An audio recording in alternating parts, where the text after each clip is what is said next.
یہ عارضی ہے، مختصر ہے اور نامکمل ہے، ناقص ہے۔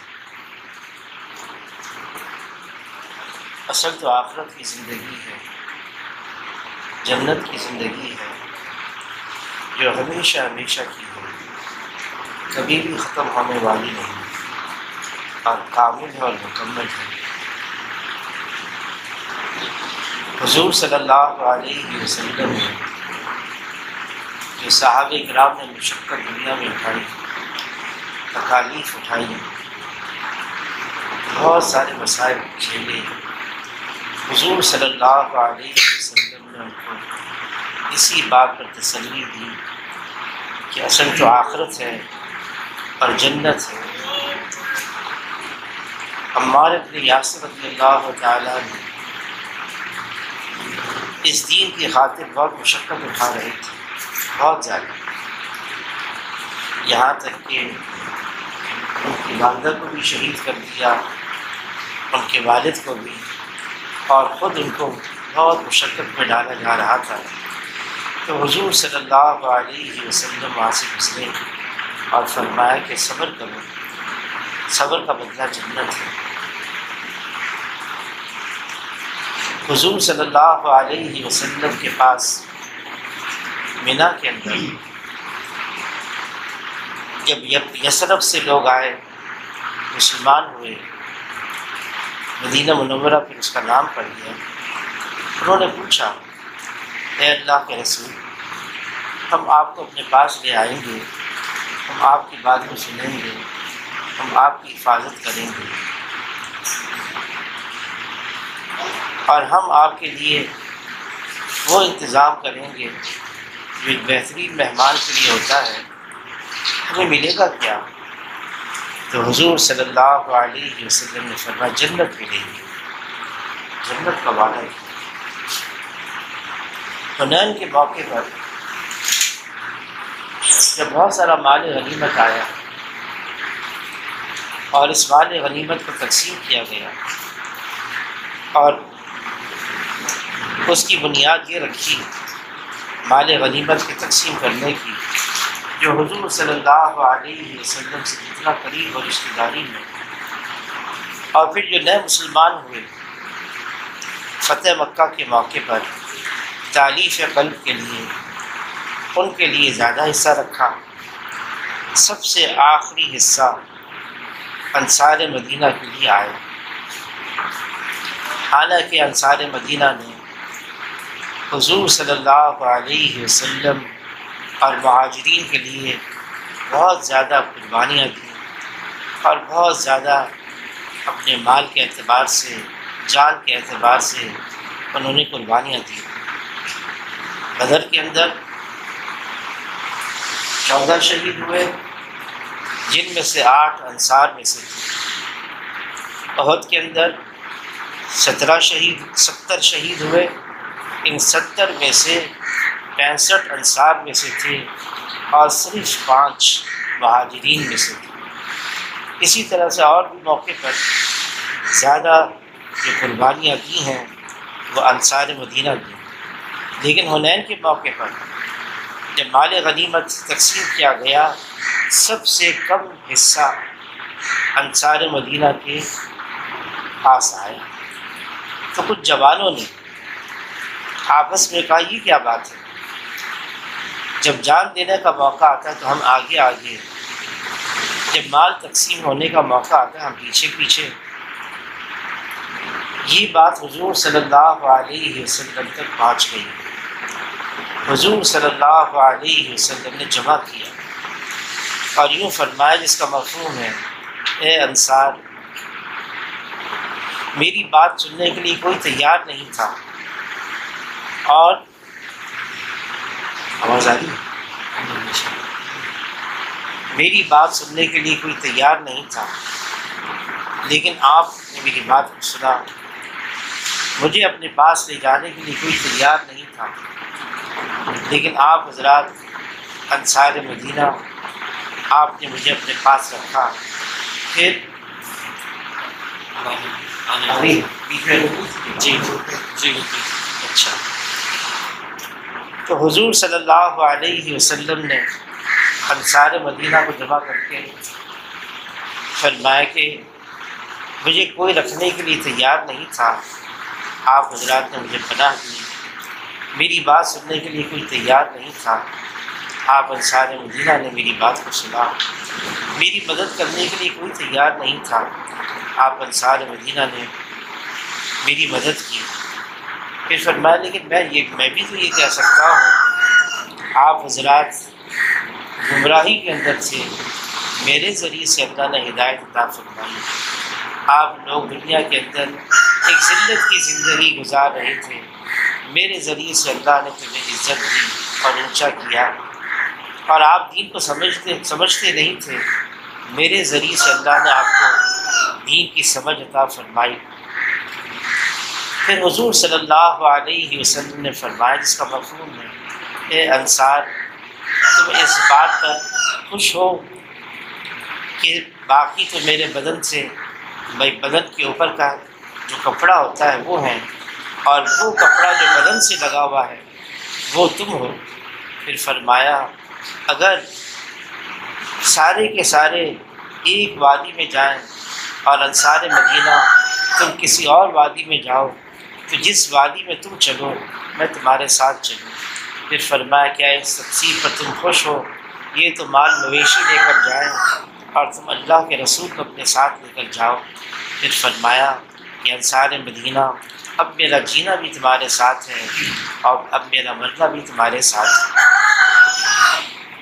حضور صلی اللہ علیہ وسلم نے ترغیب دی کہ دیکھو دنیا کے اندر مشقتیں آئیں گی، دنیا کے اندر تکلیفیں آئیں گی، دنیا کے اندر ناگواریاں آئیں گی، اور ان کو جھیلنا ہے، ان پر صبر کرنا ہے، ان کو برداشت کرنا ہے، اور پھر اس کا بدلہ اللہ تعالیٰ آخرت میں عطا فرمائیں گے۔ اور وہ بہترین بدلہ کیا ہے؟ اللہ تعالیٰ نے اپنے بندیوں کے لیے ایک مہمان خانہ تیار کر رکھا ہے، اس کو جنت کہتے ہیں اور اس کا بدلہ جنت ہے۔ حضور صلی اللہ علیہ وسلم فرماتے ہیں اس کا مفہوم ہے کہ انسان یہ سوچتا ہے، یہ سمجھتا ہے دنیا میں مشقت آ گئی، دنیا میں پریشانی آ گئی، اب یہ پریشانی یہ مشقت ایسا نہ ہو میری ناکامی کا سبب ہو، یہ بات نہیں ہے، بلکہ اللہ تعالیٰ کلام پاک میں اس کو واضح فرما رہے ہیں۔ کامیابی کیا ہے، ناکامی کیا ہے؟ اللہ تعالیٰ کلام پاک میں فرما رہے ہیں وَمَنْ زُحْزِحَ عَنِ النَّارِ وَأُدْخِلَ الْجَنَّةَ فَقَدْ فَازَ، جو جہنم سے کھینچ لیا گیا ہو اور جنت میں داخل کر دیا گیا ہو، اللہ تعالیٰ فرمانے فقط فاز، بس یہی کامیابی ہے۔ کامیابی دنیا کے اندر راحت کا سامان اکٹھا ہو جائے، کامیابی دنیا کے اندر کوئی اونچا عہدہ منصب مل جائے، کامیابی یہ کہ دنیا کے اندر مال ملک مل جائے، یہ اسباب کامیابی کے نہیں ہیں، اس کو اللہ نے واضح فرما دیا، یہ کامیابی کی باتیں نہیں ہیں۔ کامیابی صرف وہی ہے کہ انسان اس دنیا سے ایسا جائے اللہ سے راضی ہو اور آخرت میں اس کے لیے جنت کا فیصلہ ہو، بس یہی کامیابی ہے۔ اب انسان چاہتا ہے کہ میں مشقت سے بچ جاؤں، تکالیف سے بچ جاؤں اور میرے پر کوئی مصیبت نہ آئے، میری ہر تمنا پوری ہو جائے، انسان یہ چاہتا ہے، لیکن دنیا اس کے لیے پورا ہونے کی جگہ نہیں بنائی۔ حضور صلی اللہ علیہ وسلم فرماتے ہیں اگر ایک وادی سونے کی دے دی جائے تو یہ انسان دوسرے کی تمنا کرے گا، اور دوسری وادی دے دی جائے تو یہ انسان تیسرے کی تمنا کرے گا۔ اور حضور صلی اللہ علیہ وسلم فرماتے ہیں اس کا مفہوم ہے کہ قبر کی مٹی ہی اس انسان کے پیٹ کو بھر سکتی ہے، دنیا خواہشات کے پورا ہونے کی جگہ نہیں ہے، دنیا کے اندر جو انسان چاہے وہ پورا ہو جائے ایسا نہیں ہے۔ اس لیے اللہ نے ترغیب دی، سمجھایا، بتایا کیا ہے؟ صبر کرو، مختلف انداز سے اللہ تعالیٰ نے کلام پاک میں اس امت کو، انسانوں کو سمجھایا، ترغیب دی، وَاسْتَعِینُوا بِالصَّبْرِ وَالصَّلَاةِ، اللہ کی اعانت مدد حاصل کرو صبر سے، نماز کے ذریعے سے، وَتَوَاصَوْا بِالْحَقِّ وَتَوَاصَوْا بِالصَّبْرِ، صبر بھی کرو اور حق کی وصیت بھی کرو، وَصَابِرُوا وَرَابِطُوا وَاتَّقُوا اللَّهَ لَمَنْ صَبَرَ وَغَفَرَ إِنَّ ذَلِكَ لَمِنْ عَزْمِ الْأُمُورِ، مختلف انداز سے کہ برداشت کر لو، تھوڑا سا وقت ہے، انسان کی زندگی دنیا کے اندر تھوڑی ہے، مختصر ہے۔ ایک جنازہ جا رہا تھا تو حضور صلی اللہ علیہ وسلم نے فرمایا یہ راحت پانے والوں میں سے ہے یا اس کی وجہ سے راحت پائی گئی؟ تو صحابہ کرام نے عرض کیا اے اللہ کے رسول اس کا کیا مطلب ہے؟ فرمایا اگر یہ دنیا میں مشقت میں تھا تو اس سے اس کو راحت مل گئی، اس کو اطمینان مل گیا، دنیا کی مشقت اس کے اوپر سے ہٹ گئی، اور راحت اوروں کو ملی اس اعتبار سے اگر یہ دوسروں کو تکلیف پہنچا رہا تھا اس کا انتقال ہو گیا، اور وہ جو تکلیف پہنچا رہا تھا وہ ختم ہو گئی۔ دنیا کے اندر جو تکلیفیں پہنچیں گی انسان پر، حدیث پاک کا مفہوم ہے اللہ تعالیٰ حشر کے میدان میں ایک ایک کو بلائیں گے اور اس کو یاد دلائیں گے، دیکھو دنیا کے اندر تم نے یہ تکلیف اٹھائی، تم نے یہ مشقت اٹھائی، یہ ناگواری تم پر آئی، تم نے صبر کیا، آج اس کا بدلہ یہ ہے۔ ایک ایک تکلیف کو یاد دلا کر اللہ تعالیٰ حشر کے میدان میں بتائیں گے کہ اس کا کیا بدلہ مل رہا ہے۔ تو یہ انسان تمنا کرے گا حشر کے میدان میں کاش دنیا کے اندر میرا بدن کینچی سے کترا جاتا تاکہ ان تکلیفوں کا بدلہ یہاں یہ ملتا۔ دنیا میں اللہ سے مانگنا تو عافیت چاہیے، اللہ سے خیریت مانگنی چاہیے، اللہ سے آسانی مانگنی چاہیے، اللہ سے سلامتی مانگنی چاہیے کہ ایمان کے بعد سب سے بڑی دولت، ایمان کے بعد سب سے بڑی دولت عافیت کی ہے۔ لیکن چونکہ دنیا کی زندگی ہے اور پھر ہم حضور صلی اللہ علیہ وسلم کے لائے ہوئے دین پر چلنے والے ہیں، اس راستے میں تکالیفیں آئیں گی، مشقتیں آئیں گی اور ناگواری آئیں گی۔ صحابی فرماتے ہیں ہم نے خیروں کی خیر کو ناگواری میں پایا ہے۔ سب سے زیادہ مشقت اس دنیا کے اندر، سب سے زیادہ مشقت اس دنیا میں اللہ نے انبیاء علیہ السلام کو رکھا ہے، اور انبیاء علیہ السلام میں سب سے زیادہ مشقت حضور صلی اللہ علیہ وسلم پر، کہ جناب رسول اللہ صلی اللہ علیہ وسلم فرماتے ہیں جتنا اس دین کی خاطر مجھے ستایا گیا کسی کو اتنا نہیں ستایا گیا، اور اس دین کی خاطر جتنا مجھے ڈرایا گیا کسی کو اتنا نہیں ڈرایا گیا۔ ایک موقع پر جناب رسول اللہ صلی اللہ علیہ وسلم اپنے مبارک حجرے کے اندر، مبارک مکان کے اندر عائشہ رضی اللہ تعالی عنہ، تو عائشہ رضی اللہ تعالی نے عرض کیا اے اللہ کے رسول، دنیا میں آپ نے بہت تکلیفیں برداشت کی، دنیا کے اندر آپ پر بہت مشقتیں آئیں، میں سمجھتی ہوں اب عائشہ رضی اللہ تعالی عنہ یہ عرض کر رہی ہیں جناب رسول اللہ صلی اللہ علیہ وسلم سے، میں یہ سمجھتی ہوں کہ آپ پر سب سے زیادہ مشقت اس وقت آئی جب آپ احد کے میدان سے واپس لوٹ رہے تھے، آپ کے 70 صحابہ شہید ہو گئے،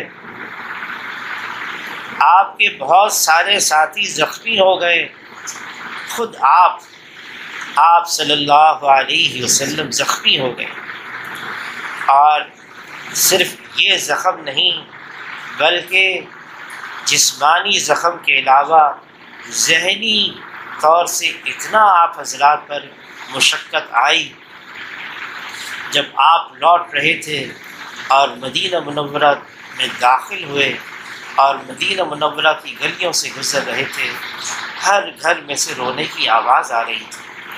مدینہ منورہ کا ہر گھر متاثر ہو گیا تھا. آپ کے محبوب چچا حمزہ رضی اللہ تعالیٰ عنہ شہید ہو گئے اور آپ کو ان کی شہادت پر، ان کی جدائی پر بڑا صدمہ تھا. تو عائشہ رضی اللہ تعالیٰ نے عرض کیا اللہ کے رسول، میں سمجھتی ہوں آپ کی زندگی کا سب سے مشکل ترین یہ وقت تھا. تو حضور صلی اللہ علیہ وسلم نے فرمایا، جس کا مفہوم ہے اے عائشہ اس سے بھی زیادہ مشکل وقت میرے پر گزرا ہے. تو عائشہ رضی اللہ تعالیٰ عنہ حیران ہو گئی، عرض کیا اللہ کے رسول اس سے زیادہ مشکل وقت کون سا تھا؟ تو حضور صلی اللہ علیہ وسلم نے فرمایا، اے عائشہ جب میں طائف گیا تھا، اور طائف بھی اس حال میں گیا کہ وہ عامۃ الحزن، وہ بڑا صدمے والا سال تھا جو میرے لیے ایک ڈھال بنے ہوئے تھے. ابو طالب ان کا انتقال ہو گیا. پھر 3 دن کے بعد جو گھر میں میرے لیے ایک بہت بڑا سہارا تھی، خدیجہ رضی اللہ تعالیٰ عنہ، ان کا بھی انتقال ہو گیا. اور مشرکین مکہ نے مجھ پر مصائب توڑ دیے اور بہت مشقت مجھ پر آئی. تو میں نے طائف کا رخ کیا. میں 28 دن اس طائف میں رہا، لیکن بہت ہی بے رخی سے وہ لوگ پیش آئے، یہاں تک کہ آخری دن تو انہوں نے میرے پیچھے لڑکے لگا دیے، مجھے پتھر مارتے رہے. میں ان سے بھاگتا رہا. میرے پاؤں زخمی ہو گئے، میرے پاؤں خون سے لہو لہان ہو گئے، اور میں بڑی مشکل سے میں نے اپنی جان کو بچایا ان سے. تو حضور صلی اللہ علیہ وسلم نے فرمایا، اے عائشہ میری زندگی کا سب سے مشکل وقت وہ تھا. لیکن ان ساری چیزوں کے باوجود حضور صلی اللہ علیہ وسلم نے خوشخبریاں سنائی. اس امت کو کیا خوشخبری سنائی؟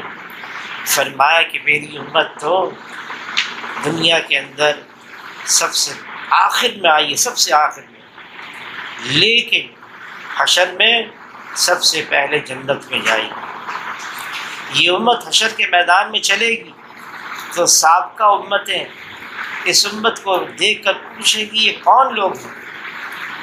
ان کے چہرے کا نور بمثل انبیاء علیہ السلام کے چہرے کے نور کے ہے.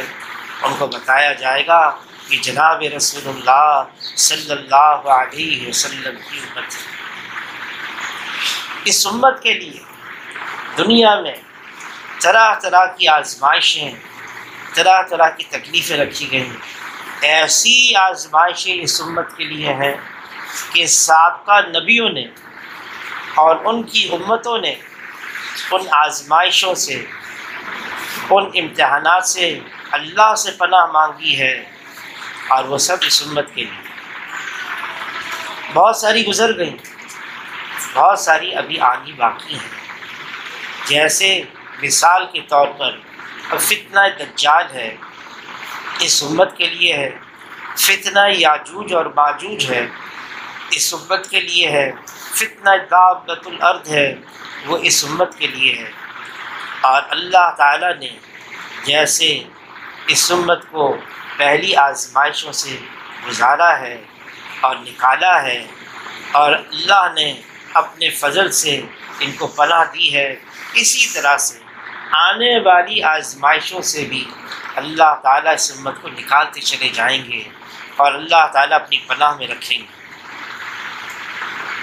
شیخ الحدیث مولانا زکریا صاحب رحمۃ اللہ علیہ نے لکھا ہے، جو آزمائشیں، جو امتحانات اللہ نے اس امت کے لیے رکھے، امت محمدیہ کے لیے جو اللہ نے آزمائشیں رکھی ہیں، اگر ان میں سے اگر ایک بھی کسی سابقہ امت پر آ جاتا وہ امت تو ختم تھی، یہ تو حضور صلی اللہ علیہ وسلم کی امت ہے جس کو اللہ اپنے فضل سے ہر آزمائش سے نکالتے چلی جا رہی۔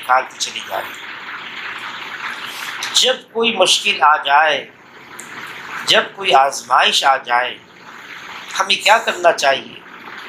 حضور صلی اللہ علیہ وسلم کے زمانے میں اگر ذرا آندھی تیز چلتی، حضور صلی اللہ علیہ وسلم صحابہ کے ساتھ مسجد میں آتے، اللہ کی طرف متوجہ ہو جاتے تھے، نماز کے اندر مشغول ہو جاتے تھے، دعاؤں کے اندر لگ جاتے تھے۔ سورج گرہن ہو جاتا، چاند گرہن ہو جاتا، کوئی مشکل آتی، کوئی ناگواری آتی، کوئی امتحان آ جاتا، تو حضور صلی اللہ علیہ وسلم اللہ کی طرف متوجہ ہو جاتے۔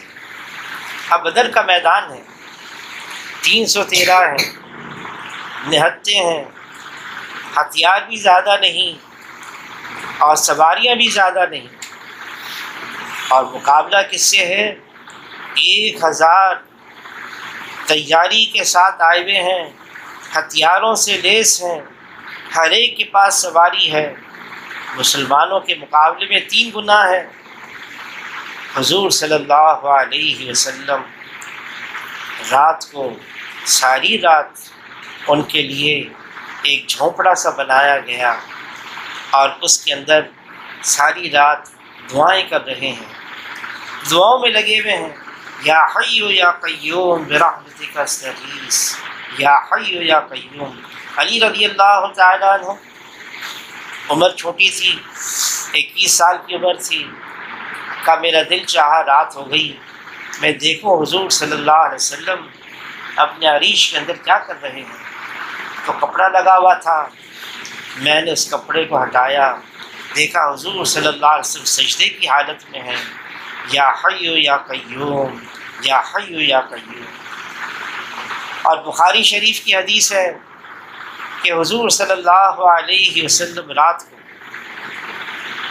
کو اس عریش کے اندر، اس جھونپڑے میں ایسی دعا لجاجت کے ساتھ، ایسی دعا عاجزی کے ساتھ مانگ رہے ہیں، ان کے ساتھ صرف ابو بکر رضی اللہ تعالیٰ عنہ ہیں، اور جو حضور صلی اللہ علیہ وسلم کے کاندھے پر چادر تھی، حضور صلی اللہ علیہ وسلم اپنے ہاتھ دعا مانگتے مانگتے اتنا اونچا اٹھاتے کہ بغل کی سفیدی ظاہر ہوتی اور کاندھے پر جو چادر ہے وہ گر جاتی، اور ابو بکر رضی اللہ تعالیٰ عنہ بار بار اس چادر کو اٹھاتے اور حضور صلی اللہ علیہ وسلم کے پر رکھتے اور عرض کرتے، اے اللہ کے رسول، بس آپ کی دعا قبول ہو گئی۔ اور کیا کہہ رہے ہیں، کیا مانگ رہے ہیں جناب رسول اللہ صلی اللہ علیہ وسلم؟ اے اللہ، اگر یہ 313 یہ ختم ہو گئے، پھر حشر تک تیرا نام لینے والا بھی کوئی نہیں ہوگا۔ یا حی یا قیوم برحمتک استغیث مانگ رہے ہیں، لیکن حوصلہ دلایا۔ صبح کا وقت ہوا، باہر تشریف لائے اور سارے صحابہ سے فرمائے، دیکھو یہ وہ جگہ ہے جہاں عتبہ کی لاش ہوگی، دیکھو یہ وہ جگہ ہے جہاں ولید کی لاش ہوگی، دیکھو یہ وہ جگہ ہے جہاں ابو جہل کی لاش ہوگی۔ ایک ایک جگہ بتاتے رہے جہاں اس کی لاش ہوگی، بڑے بڑے سرداروں کے نام لے کر، مشرکین مکہ کے سرداروں کے نام لیتے گئے، بتاتے گئے یہاں ان کی لاش ہوگی۔ صحابہ اکرام کو اتنا یقین تھا حضور کی بات پر، اتنا اطمینان ہو گیا، پھر فرمایا ہم دیکھتے تھے جہاں بتایا حضور نے، جنگ کے بعد وہیں اس مشرکین مکہ میں سے ایک کی لاش پڑی رہتی، اور ہم پہچانتے تھے یہ انسان کی وار سے گیا ہے یا فرشتوں کی وار سے گیا ہے، ہم پہچاننے لگے تھے۔ حضور صلی اللہ علیہ وسلم حوصلہ دلاتے، فرمایا اچھے وقت کا انتظار کرنا بہترین عبادتوں میں سے ایک عبادت ہے۔ اللہ تعالیٰ تسلی دے رہے ہیں، ان مع العسر یسرا، ان مع العسر یسرا، ہر تنگی کے بعد آسانی ہے، ہر تنگی کے بعد آسانی ہے۔ پھر رات کا اندھیرا کتنا طویل ہو جائے، آخر کار سویرا ہونے والا ہے۔ جو رات کا اندھیرا سب سے گہرا ہوتا ہے وہ صبح صادق سے پہلے ہوتا ہے۔ صبح صادق ابھی صبح ہونے والی ہے، قریب ہے، اس سے پہلے رات کا اندھیرا سب سے گہرا ہوتا ہے۔ یہ اس بات کی علامت ہے، اس بات کی نشانی ہے، عنقریب یہ اندھیرا چھٹنے والا ہے اور سویرا ہونے والا ہے، اور اب چاندنا ہوگا، سورج نکلنے والا ہے۔ اللہ تعالیٰ نے اس امت کو مشقت میں ضرور رکھا ہے اور ناگواریوں کے اندر اس امت کو رکھا ہے، لیکن اس امت کے لیے بشارتیں بھی بہت ہیں۔ جو مشقت آئے گی، جس پر یہ صبر کرے گی، چاہے وہ اجتماعی تکلیف ہو، چاہے وہ انفرادی ہو، انفرادی مشقتیں بھی آئیں گی، انفرادی تکالیف بھی آئیں گی، ناگواریاں آئیں گی، ان پر کیا کرنا ہے؟ صبر کرنا ہے، برداشت کرنا ہے اور سہ جانا ہے۔ جس نے برداشت کرنا سیکھ لیا، جس نے ناگواری پر صبر کرنا، جس کو یہ ہنر آ گیا، اب دنیا کی کوئی طاقت اس کو ہرا نہیں سکتی، دنیا کی کوئی طاقت اس کو شکست دے نہیں سکتی۔ اب تو ہر قدم پر اس کی جیت ہی جیت ہے، ہر موقع پر یہ جیتے گا۔ کیوں؟ اس نے یہ سیکھ لیا کہ میں صبر کروں اور میں اپنا معاملہ اللہ کو چھوڑ دوں۔ اللہ تعالیٰ نے کلام پاک میں بڑے واقعات بتائے ہیں۔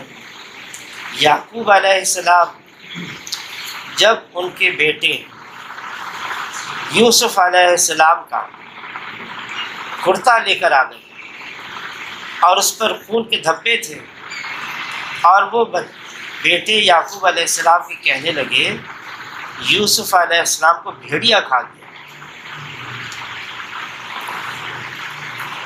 تو یعقوب علیہ السلام نے اس کرتے کو دیکھا، ہے تو یوسف علیہ السلام کا کرتا، لیکن یہ بھیڑیا کیسا تھا؟ کرتا تو کہیں سے پھٹا ہوا نہیں ہے، صحیح سالم ہے، خون کے دھبے الگ الگ جگہ لگے ہوئے ہیں۔ سمجھ گئے اور اپنے بیٹوں سے کہنے لگے جاؤ یوسف علیہ السلام کو لے کر آؤ۔ بیٹوں نے کہا وہ تو ہلاک ہو گیا، بھیڑیا کھا گیا، ختم ہو گیا۔ یعقوب علیہ السلام نے فرمایا میں اپنا معاملہ اللہ کو چھوڑتا ہوں اور میں صبر کروں گا۔ کتنا صبر کیا؟ کتنا صبر کیا؟ 40 سال تک روتے رہے، گاہے گاہے وقفے وقفے سے بیٹوں کو کہتے رہے جاؤ یوسف کو لے کر آؤ، اور ہر دفعہ بیٹے یہ کہتے رہے وہ تو ختم ہو گیا، وہ ہلاک ہو گیا، اور بار بار یعقوب علیہ السلام کہتے رہے میں تو صبر کروں گا، میں اپنا معاملہ اللہ کو چھوڑتا ہوں۔ نتیجہ کیا نکلا؟ روتے روتے بینائی چلی گئی۔ جب آخر میں یوسف علیہ السلام نے اپنی قمیض بھیجی اور اپنے بھائیوں کے ہاتھ یہ میری قمیض ہے، یہ والد کے چہرے پر لگا دینا، اللہ اس کی برکت سے بینائی لوٹا دیں گے۔ تو بھائیوں نے ایسے ہی کیا، اور بینائی جب واپس آ گئی یعقوب علیہ السلام کی، بیٹوں نے کام سے غلطی ہو گئی، ہمارے لیے دعا کرنا، استغفار کرنا۔ یعقوب علیہ السلام نے کیونکہ صبر کیا تھا، کوئی غصہ نہیں کیا، کوئی رد عمل ظاہر نہیں کیا، کوئی لال تال نہیں کیا، بلکہ فرمایا ہاں میں تمہارے لیے دعا مانگوں گا، اور اللہ کی طرف سے تم سب کی طرف سے اللہ کے سامنے استغفار کروں۔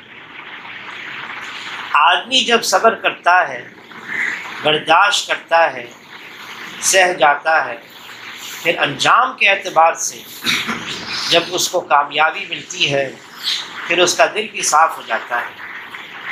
حضور صلی اللہ علیہ وسلم 13 سال مکہ مکرمہ میں،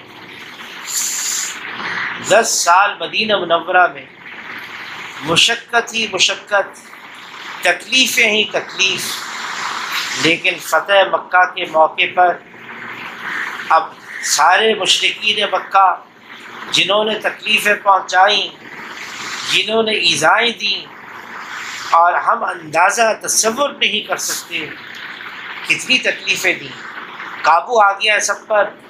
حضور صلی اللہ علیہ وسلم صفا پہاڑی پر چڑھے اور سب جمع ہیں اور یوں فرما رہے ہیں، آج میں وہ کہوں گا جو یوسف علیہ السلام نے اپنے بھائیوں کے لیے کہا، لا تثریب علیکم اليوم، آج کسی پر کوئی ملامت نہیں ہے، میں سب کو معاف کرتا ہوں، سب کی طرف سے میرا دل صاف ہے۔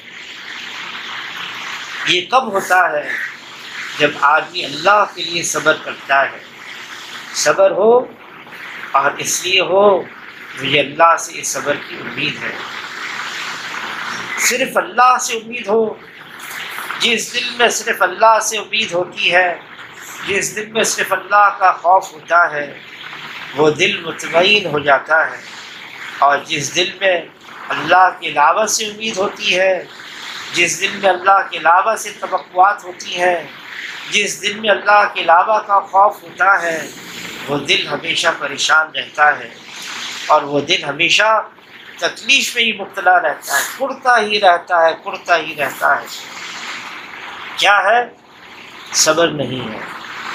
صبر اس وقت کا ہے جب کوئی مشکل آئے، جب کوئی ناگواری آئے، اس موقع پر آدمی صبر کرے۔ صبر کس پر ہے؟ اللہ کی طرف سے بھی ناگواری آئی ہے، یا اللہ کے بندوں کی طرف سے کوئی مشقت آئی ہے، یا اس نے کوئی دین پر چلنا اس کا عزم کیا ہے، اس چلنے پر کوئی مشکلات آ رہی ہیں، یا اس کے دل میں تقاضا اٹھ رہا ہے اپنی خواہش کے پورا کرنے کا جو اللہ کے حکم کے خلاف ہے، وہ اپنی اس ناجائز خواہش کو روکتا ہے، اور اس روکنے پر جو اس پر مشقت آتی ہے اس پر صبر کرتا ہے۔ یہ سارے صبر کے اقسام ہیں، اس پر وہ صبر کرتا ہے، اللہ سے اس کی اچھی امید باندھتا ہے، اللہ پھر اس کے لیے آسانی کرتے ہیں۔ آدمی دنیا کے اندر ہر وقت یہ توقع نہ رکھے کہ میری ہر تمنا پوری ہوگی، آدمی اس دنیا میں ہر وقت یہ توقع نہ رکھے کہ جو میرے جی میں آ رہا ہے وہ پورا ہو جائے، نہیں۔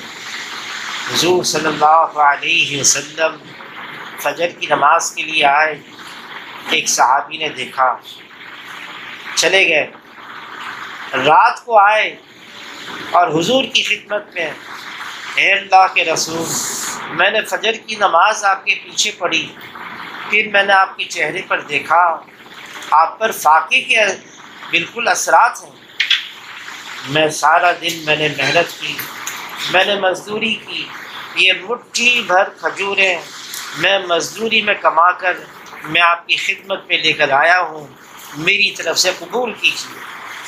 تو حضور نے پوچھا، تم کو مجھ سے بڑی محبت ہے؟ عرض کیا، اللہ کے رسول، مجھے آپ سے بہت محبت ہے۔ اس پر کیا جواب دیا؟ حضور صلی اللہ علیہ وسلم فرمایا، پھر مصائب کے لیے تیار ہو جاؤ۔ یہ نہیں فرمایا اللہ تمہارے لیے آسانی کر دیں گے، نہیں، فرمایا پھر مصائب کے لیے تیار ہو جاؤ، اور اس مصائب پر صبر ہوگی، اس پر اللہ آسانی فرمائیں گے، پھر آسانی آئے گی۔ اللہ کا دینے کا یہی انداز ہے۔ اللہ نے جو نظام چلایا ہے دنیا میں، جس سے اللہ راضی ہو جاتے ہیں، اس پر کوئی مشقت آتی ہے، جس پر اللہ راضی ہو جاتے ہیں اس کے یہاں مہمان بھیجتے ہیں، جس سے اللہ راضی ہوتے ہیں اس کے یہاں خوب بیٹیاں دیتے ہیں۔ یہ اللہ کی رضا کی علامات ہیں۔ کسی کے یہاں کوئی مشکل آ جائے، اللہ اس سے راضی ہیں۔ کسی کے یہاں کوئی مہمان آ جائے، اللہ اس سے خوش ہیں۔ کسی کے یہاں بیٹیوں کی خوب پیدائش ہو تو اللہ اس سے راضی ہیں، اللہ اس سے خوش ہیں۔ یہ حضور صلی اللہ علیہ وسلم کے نائب دین سے ہمیں پتہ چلتا ہے، یہ اللہ کی رضا کی علامات ہیں۔ اور جس سے اللہ راضی ہو گئے اس کی دنیا بھی بن گئی، اس کی آخرت بھی بن گئی، پھر اس کو کہیں جانا نہیں ہے۔ اور اللہ کسی سے ناراض ہو گئے پھر کہیں ٹھکانہ نہیں ہے، پھر چاہے حالات کتنے ہی اچھے نظر آئیں، بہت اچھے حالات ہیں، عالی شان مکان ہے، بہت ہی اچھے علاقے کے اندر بہت بڑا بنگلہ ہے، سامان ہے، ساز و سامان بہت کثرت سے ہے، سواریاں ہیں، راحت کا ظاہری شکل میں بہت زیادہ سامان ہے، لیکن اگر اللہ راضی نہیں ہے تو اللہ تعالیٰ کلام پاک میں فرماتے ہیں وَمَنْ أَعْرَضَ عَنْ ذِكْرِي فَإِنَّ لَهُ مَعِيشَةً ضَنْكًا۔ اللہ کو چھوڑ کر زندگی گزاری جائے گی اس دنیا کے اندر، اللہ کو ناراض کر کے زندگی گزاری جائے گی، اللہ کے علاوہ دنیا میں زندگی گزاری جائے گی، سامان بہت ہوگا، نقشے بہت ہوں گے، چیزیں بہت ہوں گی، لیکن اللہ تعالیٰ زندگی تنگ کر دیں گے، مصیبتیں، دل پریشان ہوگا۔ اب ہمیں اس میں فرق کرنا ہوگا، ایک تو صبر پر مشقت آتی ہے اور ایک اللہ کی ناراضگی پر تکلیفیں آتی ہیں، دونوں میں فرق کیا ہے؟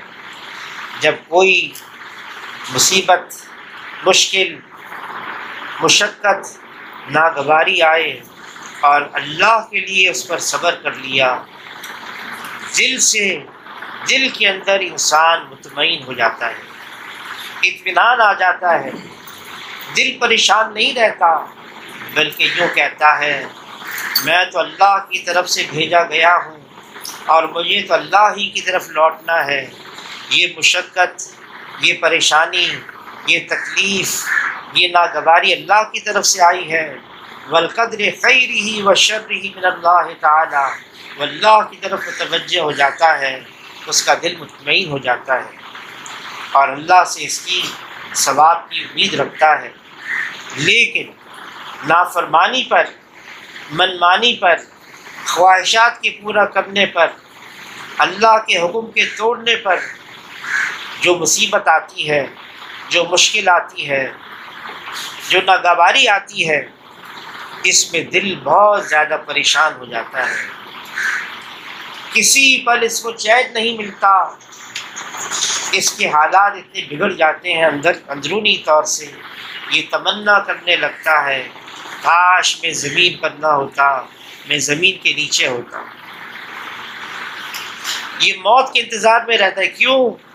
اس نے اللہ کی نافرمانی پر جو مصیبت آئی ہے، اب اس کا دل پریشان ہے۔ اور جس نے صرف اللہ کے لیے صبر کیا، مشقت آ گئی، ناگواری آ گئی، کوئی ایسے حالات بن گئے جو ناسازگار ہیں، اس نے صرف اللہ کے لیے اس پر صبر کیا، ضبط کیا اور معاملہ اللہ پہ چھوڑ دیا۔ ایوب علیہ السلام 18 سال تک اتنی سخت بیماری آئی، اتنی سخت بیماری، قوم نے اپنے یہاں سے باہر نکال دیا،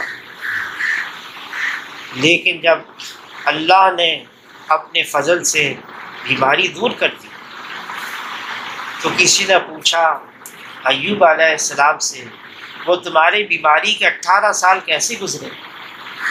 فرمایا اوہ مت پوچھو، جب صبح ہوتی اللہ تعالی خالق کائنات، مالک کائنات مجھ سے پوچھتے اے میرے ایوب کیا حال ہے تمہارا؟ اس لذت میں، اس مزے میں اللہ نے میرا حال پوچھا ہے، شام ہو جاتی، پھر شام ہوتی پھر اللہ مجھ سے پوچھتے اے میرے ایوب کیا حال ہے تمہارا؟ اس لذت میں، اس مزے میں کہ اللہ نے مجھ سے میرا حال پوچھا ہے، بس صبح ہو جاتی۔ 18 سال اس طرح سے گزر گئے۔ ابراہیم علیہ السلام کو آگ میں ڈالا گیا، 40 دن آگ کے اندر۔ کسی نے پوچھا ابراہیم علیہ السلام نے ابراہیم علیہ السلام سے وہ 40 دن آپ کی آگ میں کیسے گزرے؟ ابراہیم علیہ السلام فرمانے لگے میری زندگی کے بہترین دن تھے وہ 40 دن، بہترین دن تھے۔ کیا تھا؟ یونس علیہ السلام مچھلی کے پیٹ میں اندھیرے میں اللہ کو یاد کر رہے ہیں، لا الہ الا انت سبحانک انی کنت من الظالمین۔ وہ 40 دن ایسے گزر گئے، اللہ کو پکارتے رہے، اللہ کو یاد کرتے رہے۔ جب مشقت آئے، تکلیف آئے، اللہ کی طرف متوجہ ہو جانا ہے، اللہ کو یاد کرنا ہے۔ اور حضور صلی اللہ علیہ وسلم ہمیں ایک سبق دے رہے ہیں، استغفار کرو، توبہ کرو، اللہ سے معافی مانگو۔ جو استغفار کو لازم قرار دیتا ہے، اللہ تعالیٰ ہر ضیق سے، ہر تنگی سے، ہر غم سے راہیں نکالتے ہیں اور ایسی جگہ سے روزی عطا فرماتے ہیں جہاں سے وہم و گمان بھی نہیں۔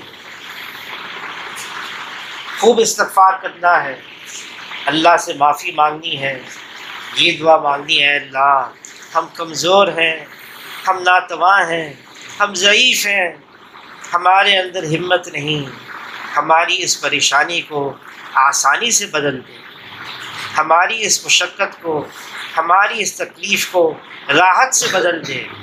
اور جو اللہ سے مانگتا ہے اللہ تعالیٰ اس کے مانگنے پر خوش ہو کر اس کو ضرور عطا فرماتے ہیں اور اللہ اس کو دیتے ہیں۔ اللہ نے حکم دیا مجھ سے مانگو، پھر اللہ نے وعدہ کیا ہے مانگو گے تو میں دوں گا، اللہ ضرور عطا فرمائے گا۔ اللہ سے ہمیشہ آسانی مانگنی چاہیے، خیریت مانگنی چاہیے، آسانی مانگنی چاہیے، سلامتی مانگنی چاہیے۔ آ جائے اللہ کی طرف متوجہ رہنا ہے، دعائیں مانگنی ہے، استغفار کرنا ہے، جزا وفا نہیں کرنی، شور شرابہ نہیں کرنا، اللہ کی طرف متوجہ ہو کر اچھے وقت کا انتظار کرنا ہے۔ اللہ ہم سب کے لیے آسانی فرما دے۔ اب یہ جو بیعت کا سلسلہ ہے یہ حضور صلی اللہ علیہ وسلم سے ثابت ہے، کوئی فرض واجب نہیں لیکن سنت ہے۔ اللہ تعالیٰ نے کلام پاک میں بیعت رضوان کا بھی ذکر کیا ہے، جو درخت کے نیچے ہوئی، اور اس درخت کے نیچے جو بیعت ہوئی اس میں جو شریک ہوئے اللہ تعالیٰ نے سب کی مغفرت فرما دی۔ مردوں کو بھی بیعت فرماتے تھے جناب رسول اللہ صلی اللہ علیہ وسلم، اور مستورات کو بھی بیعت کرتے تھے۔ مردوں کو تو ہاتھ پہ ہاتھ رکھ کر بیعت فرماتے، مستورات کے لیے ایک یمنی چادر تھی۔ مستورات مکان کے اندر ہوتی ہیں، پردے میں ہوتی ہیں، یمنی چادر پھیلائی جاتی ہے، اس چادر پر عورتیں مستورات ہاتھ رکھتی ہیں۔ ایک کونا باہر ہوتا، اس کونے چادر کے کونے پر حضور صلی اللہ علیہ وسلم خود اپنا ہاتھ مبارک رکھتے اور پھر ان سے بیعت لیتے۔ مختلف عنوانات پر بیعت ہوتی۔ ہم اللہ کے ساتھ شریک نہیں کریں گے، ہم ہر مشکل میں اللہ کی طرف متوجہ ہوں گے، ہم جب بھی مانگیں گے تو اللہ ہی سے مانگیں گے، ہم کسی اور سے کوئی سوال نہیں کریں گے، ہم گناہوں سے اپنے آپ کو بچا کے رکھیں گے، ہم جہاد کے اندر اپنے مردوں کو بھیجیں گے، اپنے مال کو بھی خرچ کریں گے، اور مختلف عنوانات پر مردوں سے بھی عورتوں سے بھی بیعت ہوتی ہے۔ پھر بیعت ہونے کے بعد آدمی مضبوط ہو جاتا ہے، مربوط ہو جاتا ہے۔ آدمی بیعت ہونے کے بعد اعمال کا اہتمام کر لیتا ہے۔ اعمال مستورات کے لیے بہت زیادہ نہیں ہیں، بہت زیادہ وظیفے نہیں ہیں۔ ان کے لیے مستورات کے لیے وظائف کیا ہیں؟ وظائف یہ ہیں اپنے گھر کی خانہ داری کریں، اپنے شوہر کی خدمت کریں، اولاد کی تربیت کریں، اپنے آپ کو گناہوں سے بچا کے رکھیں، 5 وقت کی نماز کا اہتمام کریں، اول وقت میں وقت نکال کے قرآن پاک کی تلاوت کریں، اللہ کا ذکر کریں، گھر کے اندر رہیں، کم سے کم گھر سے باہر جائیں، ضرورت کے مطابق جانا ہے اجازت لے کر جائیں، پردے کی حالت میں جائیں، جتنا وقت لیا ہے اجازت کا اتنے وقت کے لیے جائیں، واپس جلدی سے لوٹ کر آئیں، اور گھر کے اندر پھر ایسا ماحول بنائیں کہ سب کے لیے دین پر چلنا آسان ہو جائے۔ گھر میں کوئی ایسی چیزیں نہ ہوں جو اللہ کے حکم کے خلاف ہوں، جو حضور صلی اللہ علیہ وسلم کے طریقے کے خلاف ہوں۔ ان باتوں کا اہتمام کریں گے، اللہ ہماری دنیا بھی آسان کریں گے، اللہ ہماری آخرت بھی آسان کریں گے۔